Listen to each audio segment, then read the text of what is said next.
Shalom Bapak Ibu Saudara yang dikasihi oleh Tuhan kita Yesus Kristus dimanapun berada.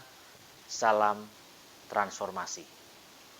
Mengingat kondisi dunia yang semakin lama membuat kita semakin jauh dari hadirat Tuhan, di mana kejahatan di muka bumi ini terus bertambah-tambah. Ini membuat kita sebagai warning, sebagai peringatan bahwa kita harus terus berhati-hati, kita harus terus berjaga-jaga, jangan sampai justru hidup kita terseret dan terbawa dengan arus dunia ini. Karena kita harus menjaga bagaimana hidup kita bisa berkenan di hadapan Tuhan. Berarti kita harus bisa menjaga kualitas hidup kita supaya kita dapat layak di hadapannya. Bagaimana kita harus dapat menjaga kualitas hidup kita? Tidak ada pilihan lain lagi Bapak Ibu Saudara. Justru kita harus membawa hidup ini, kualitas hidup kita menjadi sama seperti Tuhan Yesus Kristus. Untuk menjadi sama seperti Tuhan Yesus Kristus, maka kita harus dapat meneladani apa saja yang Tuhan Yesus sudah lakukan ketika Dia hadir di dunia ini, memberikan teladan, memberikan contoh kepada Bapak Ibu Saudara dan saya saat Dia masih ada di muka bumi ini. Mari Bapak Ibu Saudara dikasihi Tuhan Yesus Kristus, kita baca dulu kebenaran firman Tuhan yang terambil dari Injil Matius 24 ayat 12 yang berkata, "Dan karena makin bertambahnya kedurhakaan, maka kasih kebanyakan orang akan menjadi dingin."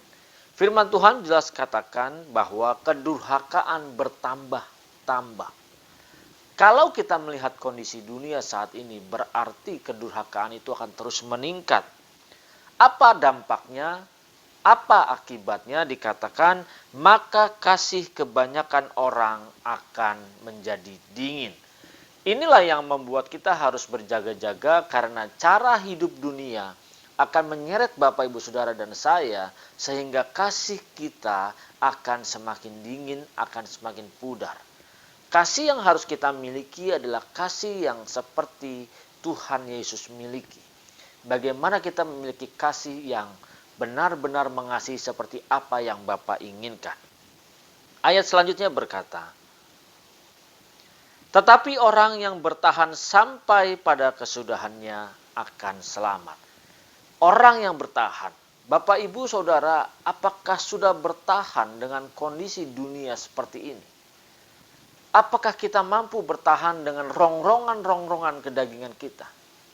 Apakah kita mampu bertahan, menahan setiap pikiran-pikiran kita yang liar, yang tidak kita bawa untuk berpikir seperti apa yang Bapa inginkan? Ketika dunia mengajarkan kepada kita, baik secara langsung atau tidak langsung, supaya kita mencintai dunia ini, sehingga akhirnya kita terjauh dari hadirat Tuhan, sebenarnya di sini membuat kita semakin merasa sulit untuk bisa berkenan di hadapan Tuhan. Karena kondisi dunia yang menyeret kita terus-menerus, akhirnya kita mengalami kesulitan untuk berkenan. Kalau kita mau jujur, justru kondisi dunia ini membawa kita pada akhirnya tidak fokus bagaimana menyelesaikan apa yang Bapa berikan sebagai tugas untuk kita lakukan. Justru dunia membawa orang-orang percaya pada akhirnya tidak menyelesaikan tugasnya. Lalu ketika dia mati, dia mau dipasang di batu nisannya bahwa aku telah menyelesaikan pertandingan iman. Benarkah kita sudah menyelesaikan pertandingan iman? Justru kita harus mampu bertahan. Kita harus mampu berperang. Kita harus memenangkan pertandingan iman kita ketika kita ada di bumi ini saat kita masih bernafas. Kalau Bapak Ibu Saudara saat ini menyaksikan tayangan ini, justru kita harus merenung. Benarkah kita sudah bertahan? Benarkah kita sudah memenangkan pertandingan-pertandingan dalam kehidupan kita? Begitu banyak pertandingan-pertandingan yang harus kita hadapi. Begitu banyak pertempuran-pertempuran yang harus kita menangkan. Karena pertempuran terakhir adalah hari ini. Di sini bukan menggambarkan bahwa hari esok itu tidak akan ada lagi pertempuran. Mari Bapak Ibu Saudara. Pertempuran kita hari ini membuktikan bahwa kita bisa memenangkannya dan kita lulus. Tetapi besok kita akan bertempur lagi dengan level yang berbeda, dengan level yang lebih sulit dan mungkin lebih berat bagi kita. Kalau kita melihat seorang anak yang sekolah, dia mau ujian akhir tahun untuk kenaikan kelasnya, maka dia berusaha untuk menyelesaikan setiap soal-soal ujiannya. Kalau dia gagal dan dia tidak lulus, maka dia harus mengulang di tahun depan. Di tempat yang sama, level yang sama.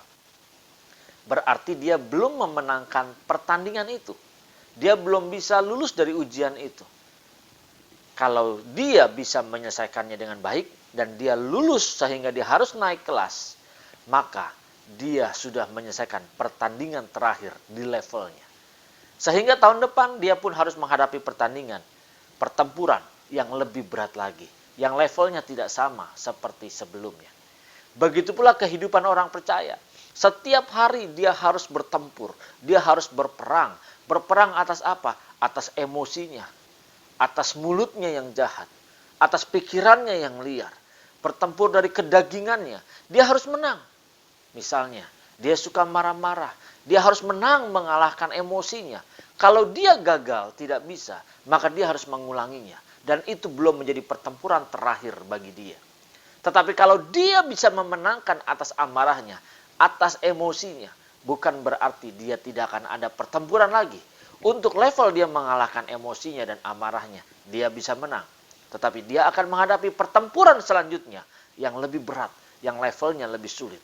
Karena yang sebelumnya dia sudah lulus dan menjadi pertempuran terakhir kita. Mari Bapak Ibu. Begitu banyak pertempuran dalam hidup kita. Begitu banyak yang harus kita hadapi, yang harus kita perangi. Jadikan semua pertempuran itu menjadi pertempuran terakhir kita. Peperangan terakhir kita. Kita menang atas semuanya itu. Sehingga kita harus terus naik. Sehingga manusia batiniah akan terus naik dari tahap demi tahap. Sehingga pada akhirnya kita menjadi serupa seperti Kristus. Jangan biarkan waktu hidup kita habis. Setiap kita punya waktu sama 24 jam sehari. Tetapi apa yang berbeda? Yang berbeda adalah cara kita mengisi waktu 24 jam tersebut. Apakah kita isi dengan waktu sia-sia atau justru kita mengisinya bagaimana memaksimalkannya untuk kita memenangkan pertempuran-pertempuran dalam hidup ini. Sehingga kita bisa menjadi serupa seperti Kristus. Inilah perjuangan kita Bapak Ibu Saudara. Ujian-ujian kita setiap hari. Karena kita masuk dalam sekolah kehidupan. Dan setiap saat kita penuh dengan ujian. Dan ujian itu harus kita menangkan. Bagaimana kita bisa memenangkan ujian itu? Persiapkan dirimu. Persiapkan hidup kita benar-benar untuk menghadapi setiap ujian. Karena ujian bisa datang kapanpun juga. Pertempuran selalu ada kapanpun juga. Kita harus bisa memenangkannya. Kita tidak boleh menyerah, tapi kita harus terus berjuang. Kalau Bapak Ibu Saudara mengalami kekalahan sehingga belum menjadi pertempuran terakhir, ayo berjuang.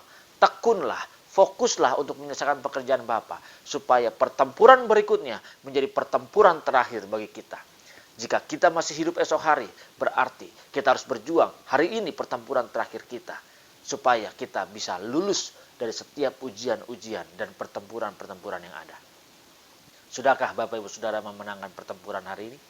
Kalau belum, mari saya mengajak untuk kita fokus bagaimana memenangkan pertempuran-pertempuran ini bersama dengan Tuhan kita, Yesus Kristus, dan Dialah teladan kita.